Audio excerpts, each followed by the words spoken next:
अमृते सत्ये प्रतिष्ठिताम् अथर्वपितुं मे गोपाय रसमन्नमिहाजुषे अदब्दायोषीतदनो हविषन्नः पितं गृण षड्गोस्य पशून्मे गोपाय विपादोजे चतुष्पदः अष्टाशफाश्च जैहाग्ने एचैकशफा आसुभाः सप्रदशफां मे गोपाय एच सभ्याः सभासदः तानिन्द्रियावतः कुरु सर्वमायुरुपासताम्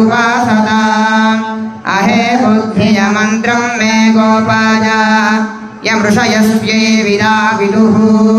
रुचः सामानियजोगुंसि सा हि श्रीरमृता सदा।